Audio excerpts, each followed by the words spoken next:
ஆண்டவராகிய இயேசு கிறிஸ்துவின் நாமம் மகிமைப்படுவதாக. 2024ஆம் ஆண்டை கடந்து 2025ஆம் ஆண்டில் நாம் கிருபையாய் பயணித்திருக்கிறோம். இந்த 2025ஆம் ஆண்டிலும் ஆண்டவராகிய இயேசுவானவருடைய ஆசீர்வாதம் உங்கள் மேலும் உங்கள் குடும்பத்தின் மேலும் பரிபூர்ணமாக இருக்கும் என்று நான் ஆசீர்வதிக்கிறேன். இந்த 2025ஆம் ஆண்டு ஆண்டவராகிய இயேசுவானவர் என் வாழ்க்கையில் என்ன செய்ய போகிறார்? ஆவலோடு காத்திருக்கிறீர்கள். இந்த 2025ஆம் ஆண்டு ஆண்டவராகிய இயேசுவானவர் உங்களை பார்த்து சொல்லுகிற ஒரு வார்த்தை, நீங்கள் தேசத்திலே அதிகாரியாக வாழ்வீர்கள் என்று. தேசத்திலே அதிகாரியாக வாழப்போகிறீர்கள். எந்த தேசத்தில் விழுந்தீர்களோ, எந்த இடத்துல உங்கள் வாழ்க்கை தொலைந்து போனதோ, அந்த இடத்துல ஆண்டவராகிய இயேசுவானவர் உங்களை அதிகாரியாக வைக்கப் போகிறார். ஒரு அதிகாரத்தை ஆண்டவராகிய இயேசுவானவர் உங்கள் கையில் கொடுக்க போகிறார். ஒரு அதிகாரத்தை பெற்று வாழப்போகிறீர்கள். உங்கள் வாழ்க்கையில் வர தடைகளும் மேடுகளையும் கடக்கப் போகிறீர்கள். நீங்கள் வேலியடிக்கப்பட்டு பாதுகாக்கப்பட போகிறீர்கள். பாரமான காரியங்களை உங்கள் வாழ்க்கையில் இருந்து ஆண்டவராகிய இயேசுவானவர் விலக்கப் போகிறார். உங்கள் வாழ்க்கை ருசி மிகுந்ததாய் மாறப்போகிறது. உங்களை குறித்த தேவ தரிசனம் நிச்சயமாய் நிறைவேறப் போகுது. ராஜ வஸ்திரமும் பொன்னையும் அனுபவிக்கப் போகிறீர்கள். ஆண்டவராகிய இயேசுவானவர் இந்த 2025ஆம் ஆண்டில் இப்படியான ஒரு வாக்குறுதியை உங்களுக்கு கொடுக்கிறார். இதற்காக நாம் எடுத்துக்கொள்ளப் போகிறதான வேத பகுதி ஆதியாகமத்தின் புத்தகம் 49ஆம் அதிகாரம் 22ஆம் வசனத்தில் யோசேப்பை குறித்து ஒரு வார்த்தை சொல்லப்பட்டிருக்கிறது. இந்த வேதாகமத்தில் யோசேப்பு, இந்த வசனம் இப்படியாய் சொல்லப்பட்டிருக்கிறது. யோசேப்பு கனிதரும் செடி, அவன் நீர் ஊற்றுகளில் உள்ள கனிதரும் செடி, அதன் கொடிகள் சுவரின் மேல் படரும். இந்த கனிதரும் செடி திராட்சை கனி கொடுக்கக்கூடிய செடியை காண்பிக்கிறது. ஆங்கில வேதாகமத்தில் திராட்சை செடி என்று சொல்லப்பட்டிருக்கிறது, கொடி என்று சொல்லப்பட்டிருக்கிறது. வேதாகமத்தில் இந்த யோசேப்பை திராட்சை கனிதரும் செடி என்று நமக்கு சொல்லி புரிய வைக்கிறார்கள். இந்த கனிதரும் செடியாய் இருப்பாரானால் இவருடைய வாழ்க்கையில் என்ன நடந்திருக்கும், என்ன சம்பவங்கள் நடைபெறும்? நம்முடைய வாழ்க்கையிலும் ஒரு அதிகாரியை போல வாழ வேண்டும் என்றால் சில சம்பவங்களை ஆண்டவராக இயேசுவானவர் செய்கிறவராக இருக்கிறார். ஒரு மனிதனை இந்த இடத்தில் திராட்சை கனிதரும் செடியாக ஒப்பிட்டு சொல்லப்பட்டிருக்கிறது. அப்போ இந்த திராட்சை கனிதரும் செடி எப்படிப்பட்ட பாதையில் நடத்தப்படும்? ஆண்டவராக இயேசுவானவர் நம்மை இந்த வருடத்தில் எப்படிப்பட்ட பாதையின் வழியாய் நடத்தப் போகிறார்? நடத்தி முடிவில் தேசத்திலே அதிகாரியாக உங்களை மாற்றப் போகிறார். கூர்ந்து கவனியுங்கள். ஏசாயாவின் புத்தகம் 5ஆம் அதிகாரம் முதல் 2 வசனங்களில், என் நேசருக்கு மகா செழிப்பான மேட்டில் ஒரு திராட்சை தோட்டம் உண்டு.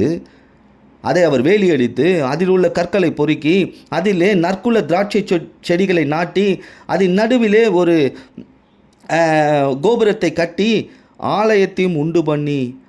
பாருங்கள், ஆண்டவருடைய இந்த திராட்சை செடியானது எப்படிப்பட்ட இடத்துல இருக்குமா, அது எப்படி இருக்குமா?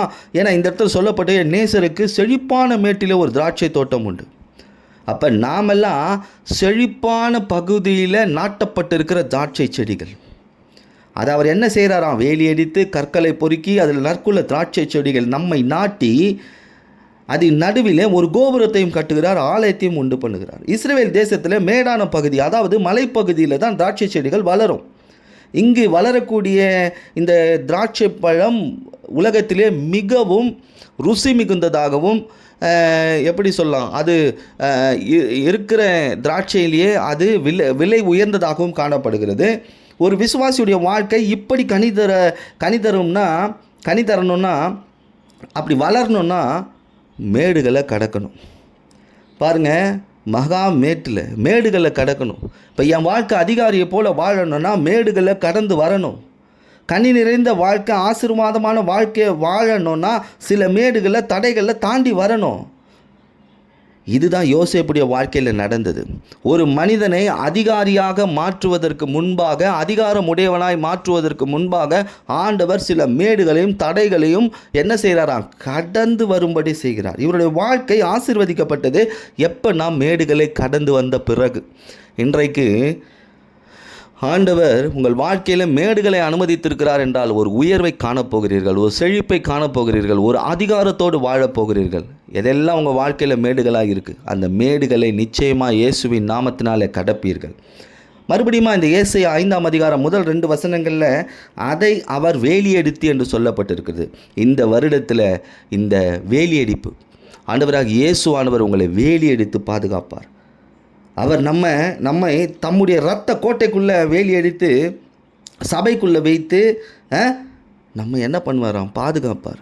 ஏன் வேலி அடிக்கிறார் தெரியுமா? தோட்டம் எதுக்கு வேலி அடிக்கப்படுகிறது? நரிகள், முயல்கள் வந்து அந்த தோட்டத்தை சேதப்படுத்தக்கூடாது என்பதற்காக. அதுபோல தான் உங்கள் வாழ்க்கையில் தேவையில்லாத வல்லமைகள் வந்து உங்களை சேதப்படுத்தக்கூடாது என்பதற்காக ஆண்டவராக இயேசுவானவர் இரத்த கோட்டைக்குள்ளே உங்களை வேலியடித்து இந்த வருடத்தில் பாதுகாப்பார். நிச்சயமாகவே உங்கள் வாழ்க்கை வேலியடித்து பாதுகாக்கப்படும். இந்த இயேசுவுடைய வாழ்க்கையில் பாருங்கள், 17 வயசு வரைக்கும் தகப்பனார் வெளியே அனுப்பவே இல்லை, அடைக்கப்பட்ட ஒரு சூழ்நிலை. 17 வயதில் எகிப்தில் அடைக்கப்பட்ட ஒரு சூழ்நிலை. போத்திபார் வீட்டில் அடிமையாக இருக்கிறான், அடைக்கப்பட்ட ஒரு சூழ்நிலை. சிறைச்சாலையில் இருக்கிறார், அடைக்கப்பட்ட ஒரு சூழ்நிலை. எல்லா புறமும் அடைக்கப்பட்ட ஒரு சூழ்நிலை இந்த மனிதனுக்கு. இவன் அதிகாரியாய் மாற்றப்படுவதற்கு முன்பாக எல்லா சூழ்நிலைகளும் அடைக்கப்பட்டது. காரணம், இவன் கனிதரும் செடியாய் வளர வேண்டும், அதிகாரியாய் மாற்றப்பட வேண்டும் என்பதற்காக. உங்கள் வாழ்க்கையில் பல சூழ்நிலைகள் உங்களை அடைக்கலாம். எல்லா இடத்திலும் ஒரு நெருக்கடி, ஒரு அடைக்கப்பட்ட ஒரு சூழ்நிலை. இந்த வருடத்தில் இந்த அடைக்கப்பட்ட சூழ்நிலையை ஆண்டவர் மாற்றுவார். அவர் இரத்த கோட்டைக்குள்ளே உங்களை பாதுகாப்பார். நிச்சயமாகவே உங்களை அதிகாரியாய் மாற்றப் போகிறார். 2வது பாருங்கள், அதே ஏசாயா 5ஆம் அதிகாரம் முதல் 2 வசனங்களில் கற்களை பொறுக்குகிறார். அவருடைய தோட்டத்தில் என்ன பண்ணுறாரா? 1வது வேலி அடிக்கிறார், 2வது கற்களை பொறுக்கிறார். அப்படின்னா என்னென்னா, பாரமான, அங்கெல்லாம் கற்கர் கிடையாது, பாறைகள். இஸ்ரவேல் தேசம் முழுவதும் பாறைகள் தான் இருக்கும். அப்போது ஒரு திராட்சை கொடியானது படர்ந்து வளரணும்னா அது வேலி அடிக்கப்படணும். 2வது அங்கே இருக்கிற பெரிய பாறைகள் அது அகற்றப்படணும். நீங்கள் கனி கொடுக்கணும், அதிகாரியாக வாழணும்னா கர்த்தர் உங்கள் வாழ்க்கையில் இருக்கிற பாரமான யாவற்றையும் உங்களை விட்டு விலக்குவார். எல்லா பாரங்களும் இந்த வருடத்தில் விலக்கப்படும். எந்த பாரத்தை சுமந்து கொண்டு இருக்கிறீர்கள்? கடன் ஒரு பாரம், வியாதி ஒரு பாரம், தரித்திரம் ஒரு பாரம், இல்லாத கொடுமை ஒரு பாரம், மனதில் ஒரு சமாதானம் இல்லாத சூழ்நிலை ஒரு பாரம். இந்த பாரத்தை ஆண்டவர் உங்கள் வாழ்க்கையிலிருந்து இந்த வருடத்தில் அகற்றுவார். இந்த தடைகள் என்னும் இந்த பாரத்தை ஆண்டவர் இந்த வருடத்தில் அகற்றி போடுவார். பாருங்கள், இந்த யோசேப்புடைய வாழ்க்கை தனிமையாக்கப்படுது. சகோதரர்களிடத்திலிருந்து விலக்குறார். பாரமான காரியம். இந்த யோசேப்புக்கு இருந்த பாரம் என்னன்னா, சகோதரர்களால் உண்டான பாரம். அவனை என்ன பண்ணுறார்? தனியாக எடுக்கிறார். அப்போ இந்த யோசேப்பு ஆண்டவர் கனிதரும் செடி என்று சொல்கிறார்னா, இந்த யோசேப்பு கனிதரும் செடினா நாமெல்லாம் திருச்சபையில் நாட்டப்பட்டிருக்கிற கனிதரும் உயர்குல திராட்சை கொடிகள். அப்போ நாம் இயேசுவின் ரத்தத்தினால் வேலியடிக்கப்பட்டிருக்கோன்னா நிச்சயமாக ஒரு நாள் நம்மை அதிகாரியாக ஆண்டவர் மாற்றுவார். 2வது, நம் வாழ்க்கையில் இருக்கிற பாரமான காரியங்கள் எல்லாவற்றையும் என்ன பண்ணுவார்? அகற்றப் போகிறார். 3வது பாருங்கள், காவல் கோபுரத்தை வைக்கிறார். அந்த ஏசாயா 5ஆம் அதிகாரம் முதல் 2 வசனத்தில் சொல்லப்பட்டு காவல் கோபுரத்தை வைக்கிறார். ஏன்னா மேலே இருந்து வருபவர்கள், அதாவது நரிகள் வருதா, திருடர்கள் வருகிறார்களா, அப்படி உங்களை என்ன பண்ணுவார்? ஆண்டவரே உங்கள் மேல் கண் வைத்து பாதுகாக்கிறவராக இருப்பார். இந்த வருடத்தில் இதை காணப்போகிறீர்கள். ஆண்டவரே உங்கள் மேல் காவலாக இருப்பார். நீங்கள் பயப்படாதீங்க. அவர் உங்களை காக்கிறவராக இருக்கிறார். இந்த வருடத்தில் 1வது உங்கள் வாழ்க்கை வேலியடிக்கப்படும், உங்கள் குடும்பம் வேலியடிக்கப்படும். 2வது காரியம், உங்கள் வாழ்க்கையில் இருக்கிற பாரமான காரியங்கள் எல்லாம் அகற்றப்படும். 3வது காரியம், உங்களுக்கு காவலாக இயேசுவே இருப்பார். எங்கே பாதுகாப்பு இருக்க தெரியுமா? நம்ம அவருடைய வேலிக்குள்ளே இருக்கும்போது, திருச்சபைக்குள்ளே, அவருடைய உபதேசத்திற்குள்ளே, அவருடைய வார்த்தைக்குள்ளே, அவருடைய போதகத்துக்குள்ளே இருக்கும்பொழுது நாம் வேலியடிக்கப்பட்டிருக்கிறோம். அதை விட்டு வெளியே வந்துட்டோம்னா நமக்கு என்ன கிடையாது? உத்தரவாதம் கிடையாது. 4வது காரியம் பாருங்கள், அதே ஏசாயா 5ஆம் அதிகாரம் முதல் 2 வசனங்களில் ஆலையை நாட்டுகிறார். சில நேரங்களில் நம் ஆலை எதுக்கு வச்சுருப்பாங்க? அங்கே எண்ணெய்களை பிழிந்து எடுப்பதற்காக. சில நேரத்தில் ஆலைகளை வச்சிருக்கிறார். ஏன் அப்படின்னா, சில நேரத்தில் ஆண்டவர் நம்மை கசக்கி பிழிவார். காரணம், அப்பொழுது தான் நமக்குள்ளே இருக்கிற ருசி மிகுந்த திராட்சை ரசம் வெளியே வரும். திராட்சை ரசத்தை பிழிந்தால் என்ன ஆகும்? நல்ல திராட்சை ரசங்கள் வரும். சில சூழ்நிலைகள் வரும், சில கடுமையான சூழ்நிலைகள் வரும்பொழுது ஒரு ஜபம் வரும் பாருங்க, ஒரு துதி வரும் பாருங்க, ஒரு வேத வாசிப்பு வரும் பாருங்க, ஒரு விசுவாசம் வரும் பாருங்க, இதெல்லாம் வெளியே வரும். அப்படிதான் யோசேப்புடைய வாழ்க்கையில் ஆண்டவர் செய்தது போல இந்த வருடத்திலும் உங்கள் வாழ்க்கையில் செய்ய போகிறார். ஆண்டவர் சொல்லியிருக்கிறார், நிச்சயமாகவே நீங்கள் தேசத்தில் அதிகாரியாக வாழ்வீங்க. முதலாவது என் வாழ்க்கையை அவர் வேலி அடிப்பார். 2வது கற்களை பொறுக்குவார். 3வது காவல் உண்டு பண்ணுவார். 4வது ஆலையை நாட்டி நமக்குள்ளே இருக்கிற ருசி மிகுந்த காரியங்களை வெளியே கொண்டு வருவார். யோசேப்புடைய வாழ்க்கையில் கர்த்தர் இப்படி தான் நடத்தினார். காரணம் என்ன தெரியுமா? இவரை கொண்டு கர்த்தர் ஒரு பெரிய திட்டத்தை செயல்படுத்த விரும்புகிறாரு. இவருக்கு சொப்பனத்தை கொடுக்குறாரு, அதை நிறைவேற்றுகிறார். காரணம், யோசேப்பை அதிகாரியாய் மாற்ற வேண்டும். ஆண்டவருடைய திட்டம் அதிகாரியாய் மாற்ற வேண்டும். தேசத்தில் அதிகாரியாய் மாற்றப்பட வேண்டும். அப்படி அதிகாரியாய் மாற்றப்பட வேண்டும் என்றால் இந்த யோசேப்பை அவர் இரத்த கோட்டைக்குள்ளே மறைக்க வேண்டும். அவன் வாழ்க்கையில் இருக்கிற பாரமான காரியங்களை அகற்ற வேண்டும். 3வது அவன் காவல் பண்ணப்பட வேண்டும். அவன் கசக்கி பிழியப்பட வேண்டும். இப்படிப்பட்ட சூழ்நிலைகள் நம் வாழ்க்கையில் நிச்சயமாகவே வரும். ஆண்டவர் உண்டு பண்ணுவார். ஏன்னா ஆண்டவர் உங்களை அதிகாரியாய் மாற்ற விரும்புகிறார். யோசேப்புக்கு ஒரு சொப்பனம் கொடுக்குறார். நான் சுருக்கமாக சொல்லுகிறேன். ஆதியாகமம் 37ஆம் அதிகாரம் 5, 6, 7, 8 வசனங்களில் யோசேப்புக்கு ஒரு சொப்பனம் வருது. அங்கே அதனால் அவன் சகோதரர்கள் பகைக்கிறாங்க. வயல்வெளியில் ஒரு அரிக்கட்டை பார்க்கிறார். ஒரு அரிக்கட்டு நிமிர்ந்து நிற்கிறது. மற்ற அரிக்கட்டுகள் அதை சுற்றி வணங்கினது போல் இருக்கிறது. சகோதரர்கள் சொல்கிறாங்க, நீங்கள் என்ன பண்ணுற, நாங்கள்லாம் உங்களை வணங்கி நிற்கணுமா அப்படின்னு சொல்லி அவனை பகைத்தார்கள். இந்த சொப்பனம் தரிசனம் இவருடைய வாழ்க்கையில் நடக்க வாய்ப்பே கிடையாது. காரணம், இவர்கள் எல்லாம் ஆடு மேய்க்கிறவங்க, விவசாயிங்க கிடையாது. ஆனால் கனவு, விவசாயத்தை குறித்து கனவு வருது. ஆனால் கர்த்தருடைய திட்டம் இவனை என்ன செய்யணும்? இவனை உயர்த்தணும், இவனை அதிகாரியாக வைக்கணும். இந்த சொப்பனம் நிறைவேற வாய்ப்பே இல்லை. பாருங்கள், இதை கண்ட உடனே இவர்கள் சகோதரர்கள்லாம் ஆடு மேய்க்க போயிருக்கிறாங்க. அந்த நேரத்தில் ஒரு சம்பவம் நடக்கிறது. ஆதியாகமம் 37ஆம் அதிகாரம் 13, 14 வசனங்களில் இஸ்ரவேல், அதாவது அவங்க தகப்பன் யோசேப்பை நோக்கி என்ன சொல்கிறாராம்? அந்த சகோதரன் சீகேமிலே ஆடு மேய்க்கிற சகோதரர்கள் சீகேமில் ஆடு மேய்க்கிறார்கள் அல்லவா, அவர்களிடத்துக்கு நீ போயிட்டு வா அப்படின்னு சொல்கிறார். பாருங்கள், இந்த போயிட்டு என்ன சொல்கிறாரு? சகோதரர் சேமம் எப்படி இருக்குன்னு பார்த்துக்கிட்டு வா, என்கிட்ட அந்த செய்தியை கொண்டு வான்னு சொல்லி எப்ரோன் பள்ளத்தாக்கில் அவனை அனுப்புகிறார். எப்ரோன் பள்ளத்தாக்கில் இருந்து அவனை அனுப்புகிறார். அவன் எப்ரோன்லேருந்து எங்கே போகிறான்? சீகேமுக்கு போகிறான். நான் இதை உங்களுக்கு விளக்கமாக சொல்கிறேன். எபிரோன்லேருந்து சீகேமுக்கு போகிறார். யார்? யோசேப்பு. இந்த எபிரோன் என்றால் செழிப்பான ஆசீர்வாதமான பகுதி என்று அர்த்தம். சீகேம் என்றால் பாருங்கள், அது அழிவான இடம். அந்த இடத்துல தான் சீர்கெட்ட மனிதர்கள், இரத்த நிலம். இந்த இடத்துல ஒரு பெண்கள் கூட வீதியில் நடக்க முடியாது. அப்படிப்பட்ட ஒரு சீர்கெட்ட மனிதர்கள் வாழக்கூடிய இடம். பாருங்கள், தரிசனம் பெற்ற மனிதனை இப்போ ஆசீர்வாதமான இடத்தை விட்டு சீர்கெட்ட மனிதர்கள் வாழும் இடத்திற்கு போக சொல்கிறார் தகப்பன். ஏன்னா இந்த இடத்துல தான் யார் இருக்காங்க? இவனோட சகோதரர்கள் ஆடு மேய்ச்சிட்ருக்காங்க. இன்றைக்கும் சில தருணத்தில் சில வேலைகளில் ஆண்டவர் உங்களை இருக்கிற ஆசீர்வாதமான இடத்த விட்டு சீர்கெட்ட மனிதர்கள் பக்கத்தில் கொண்டு போய் உட்கார வைப்பார். காரணம், உங்களுடைய வாழ்க்கையில் நீங்கள் அதிகாரியாய் மாற்றப்பட வேண்டும். இப்பொழுது நடந்து கொண்டிருக்கிற சூழ்நிலையை பார்த்து அங்கேயே நின்றாதீங்க. ஏன் ஆண்டவர் எனக்கு இதை அனுமதித்தார்? ஏன் ஆண்டவர் என் வாழ்க்கையில் இப்படி சோதனையை கொடுக்கிறார்? ஏன் ஆண்டவர் என்னுடைய வாழ்க்கையில் இப்படிப்பட்ட பாதையில் நடத்துகிறார்? முடிவு உங்கள் வாழ்க்கையில் இருக்கிற தரிசனம் நிறைவேறும்படி தேவனுடைய திட்டம் பாருங்கள் நிறைவேறுது. திட்டம் இவர்களுடைய வாழ்க்கையில் சில சூழ்நிலைகள், இந்த சீகேமின் அனுபவம் இந்த யோசேப்புடைய வாழ்க்கையில் வரும்பொழுது தான் அவருடைய வாழ்க்கையில் என்ன நடக்கப் போகிறது என்பதை குறித்த திட்டம் நிறைவேறும். இந்த சீகேம் போகிற வழி தப்பிடுறாரு. ஒருவன் என்ன சொல்கிறான்னா, உன் சகோதரன் தோத்தானில் இருக்கிறார்கள். பாருங்கள், போகிற வழி தவறிடுறாரு, தோத்தானில் இருக்கிறாங்கன்னு சொல்லிடுறாங்க. ஆதியாகமம் 37ஆம் அதிகாரம் 17 முதல் 24 வசனங்களில் இவன் என்ன பண்ணுறான்? யோசேப்பு தன் சகோதரனை தோத்தானியில் கண்டுபிடிக்கிறான். இவர்கள்லாம் என்ன பண்ணுறாங்க? இவனை குழியில் போட்டுடலான்னு திட்டம் போடுறாங்க. எல்லா உடைகளையும் எடுத்து பலவர் அக்னி கலட்டி என்ன பண்ணுறாங்க? தண்ணீர் இல்லாத குழியில் போட்டார்கள் இவனை இஸ்மவேல் இடத்துல. அதுக்கப்புறம் என்ன பண்ணுறாங்க? 20 வெள்ளிக்காசுக்கு விற்று போடுறாங்க.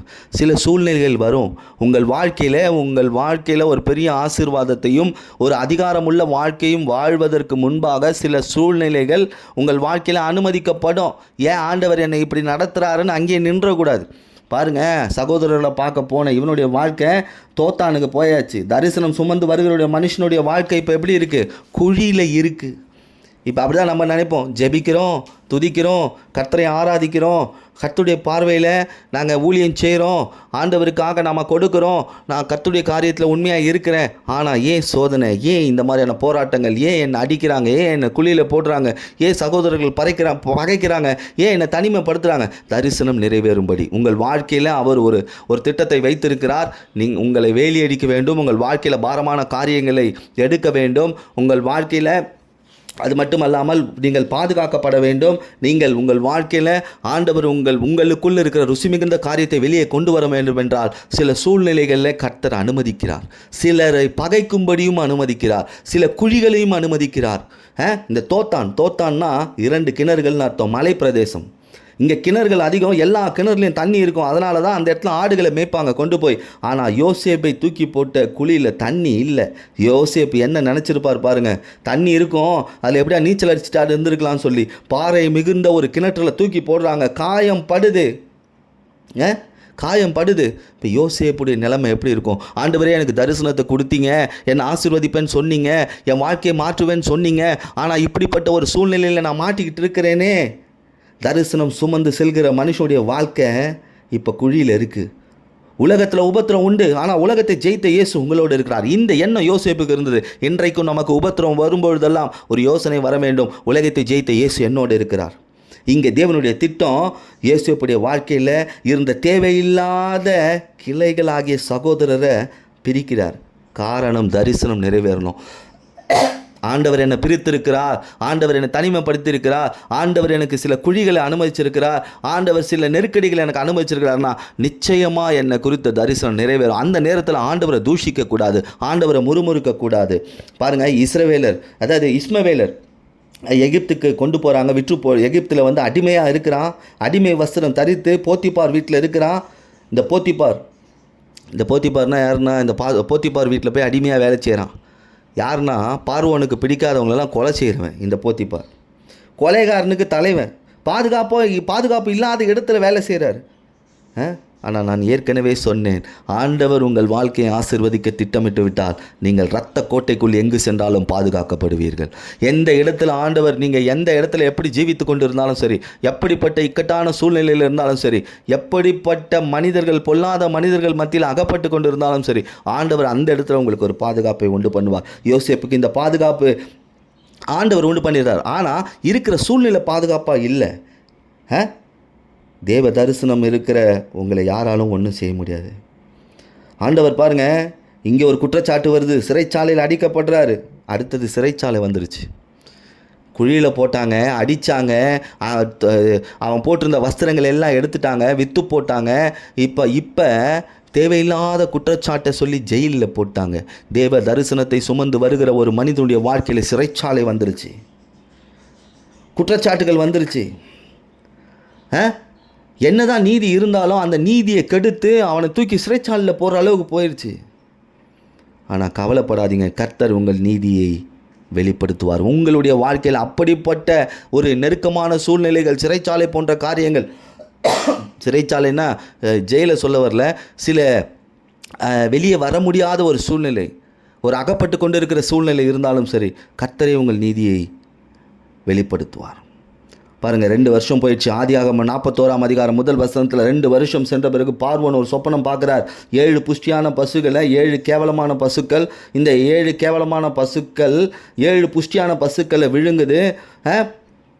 இந்த 7 செழுமையான கதிர்கள். இந்த இடத்துல இந்த தரிசனம் இப்படி வெளிப்படுது பாருங்கள். இந்த சொப்பனம், இந்த பார்வோன் கண்ட சொப்பனத்துக்கு யாராலையும் விளக்கம் சொல்ல முடியல. நான் யோசேப்பு சொப்பனத்தை விளக்குறான். 7 வருஷம் விளைச்சல், 7 வருஷம் பஞ்சம் உண்டாகும், தேசம் பாழாகும்னு அந்த தரிசனத்தை சொல்லிட்டான்.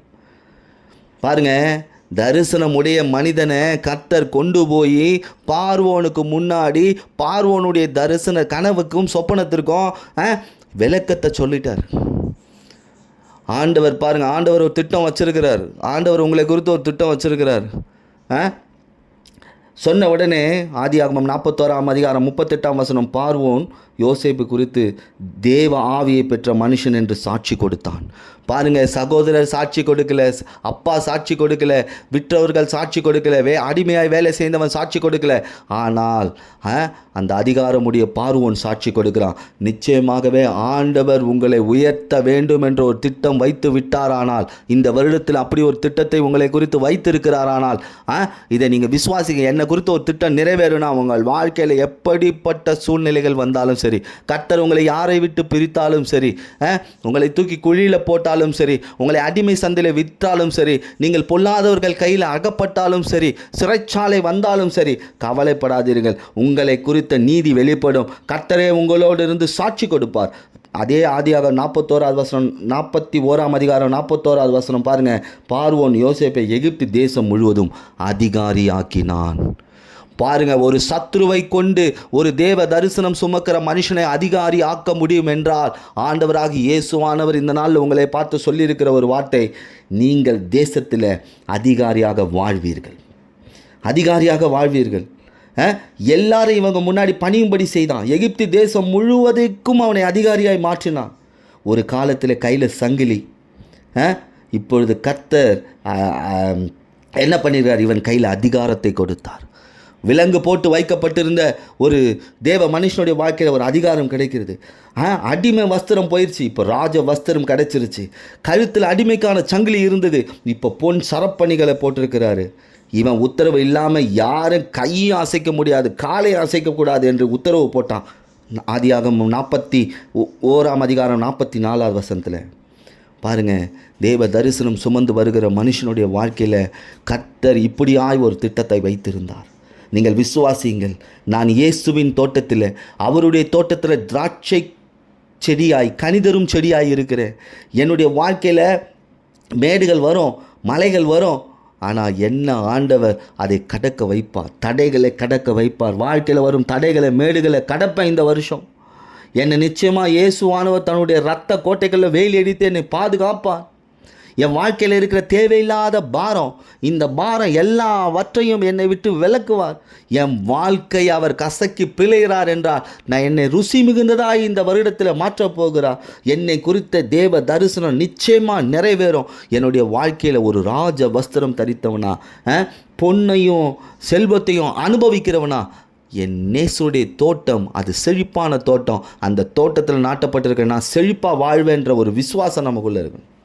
இன்றைக்கி ஆண்டவர் உங்களை பார்த்து சொல்லியிருக்கிறார், நீங்களும் தேசத்தில் அதிகாரியாக வாழ்வீர்கள். இந்த விசுவாசிங்க, என் குடும்பத்தில் நான் அதிகாரியாக என்னை ஆண்டவர் மாற்றப் போகிறார். என் இருக்கிற இடத்துல என்னை அதிகாரியாய் மாற்றப் போகிறார். நான் செய்கிற வேலையில் என்னை அதிகாரியாய் மாற்றப் போகிறார். என் தொழிலில் அதிகாரியாய் மாற்றப் போகிறார். அநேக இழப்புகளை நான் பார்த்துருக்கிறேன், அநேக போராட்டங்களை பார்த்துருக்கிறேன், நெருக்கடிகளை பார்த்துருக்கிறேன். என்னுடைய வாழ்க்கையில் பாதுகாப்பு இல்லாத சூழ்நிலையை பார்த்துட்டேன். என் வாழ்க்கையில் எப்படிப்பட்ட தடைகளையும் பார்த்துட்டேன். ஆனால் ஆண்டவர் எனக்கு மேலே ஒரு காவல் வைத்திருக்கிறார், என்னை வேலி அடித்திருக்கிறார். நான் பாதுகாக்கப்பட்டவனாக இருப்பேன். யார் என்னோடு இருக்கிறாங்களோ இல்லையோ, இயேசு என்னோடு இருக்கிறார். அவருடைய வேலிக்குள்ளே நான் இருக்கிறேன். அவருடைய ஆலையில் நான் கசைக்கு பிழியப்பட்டாலும் நான் ருசி மிகுந்தவனாய் மாற்றும்படி என் ஆண்டவர் அப்படி நடத்தி கொண்டு இருக்கிறார். என் வாழ்க்கையில் எப்படிப்பட்ட குழிகள் வந்தாலும், எப்படிப்பட்ட பகைகள் வந்தாலும், எப்படிப்பட்ட சிறைச்சாலைகள் வந்தாலும், ஆண்டவர் அதை நிச்சயமாய் மாற்றுவார். என்னை குறித்து அவரே சாட்சி கொடுப்பார். இதை நம்பணும், இதை விசுவாசிக்கணும். இந்த வருடத்தில் என்னை நிச்சயமாக அதிகாரியாக என்னை மாற்றுவார். யார் என்னை வெறுத்து ஒதுக்கினாலும் சரி, நான் ஆகாதவன் தள்ளிவிட்டாலும் சரி, எனக்கு இயேசு போதும் என்ற நம்பிக்கை நமக்குள்ளே வரும்பொழுது ஆண்டவராக இயேசுவானவர் நிச்சயமாக உங்களை தேசத்தில் அதிகாரியாய் வாழ வைப்பார். உங்கள் வாழ்க்கையில் வரும் தடைகள், மேடுகளை கடப்பீங்க. நீங்கள் வேலி அடித்து பாதுகாக்கப்படுவீர்கள். பாரமானவைகள் உங்களை விட்டு விலக்கப்படும்.